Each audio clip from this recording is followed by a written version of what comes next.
સાહેબ, જે અમરેલીની ઘટના બની શાળાની, જે બાળકોએ હાથમાં બ્લેડ મારી, એના સંદર્ભમાં આપ શું જણાવવા માગો છો?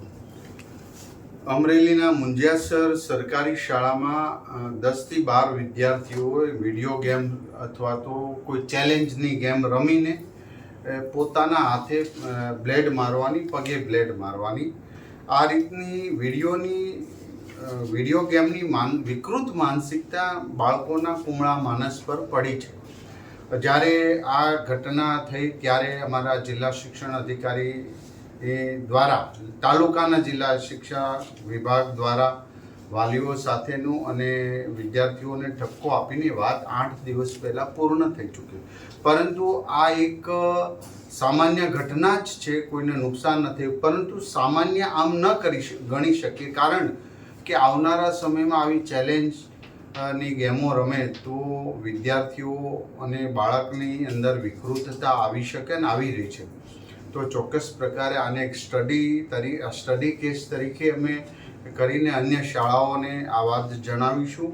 વાલીઓને વિનંતી છે કે બાળકોને મોબાઈલ આપવો નહીં ને ગેમ રમતા હોય ગમે એટલા તોફાન કરે, ધમપછાડા કરે, પણ ધીરે ધીરે આવી ગેમો અને મોબાઈલથી વણગલ દૂર રાખવું.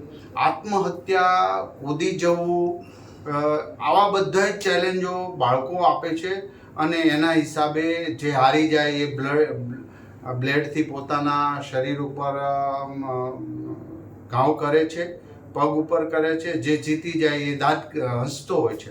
તો આવી જીત, આ વિકૃત માનસિકતા તરફ સોશિયલ મીડિયા અને ગેમ દ્વારા જઈ રહ્યા. તો મારી વિનંતી છે કે આ કેસમાં તો અમને મીડિયા દ્વારા પણ જાણ થઈ છે અને મેં અત્યારે ફરી વખત તપાસ કરી અને સ્ટડી રિપોર્ટ કરી આ બધી શાળાઓમાં અમે મોકલશું, જેથી કરીને અન્ય શાળાઓમાં પણ આવી ઘટના ન ઘટે. તો વાલીઓ પણ, શિક્ષકો પણ પહેલાં મોબાઈલ છોડી મેદાન અપનાવે, ત્યારે જ બાળકો અપનાવશે. આવો સૌ સાથે મળીને આપણે આવી ઘટનાને કોઈ પોલિટિકલ અંજામ નહીં, પણ આપણું બાળક છે, ગુજરાતના દરેક બાળકો આ રીતે વૈચારિક સમૃદ્ધ બને એ હેતુસર તમામ લોકો આપણે આગળ આવીએ અને આવા પ્રશ્નો સોલ્યુશન માટે સૌ પ્રયાસ કરીએ.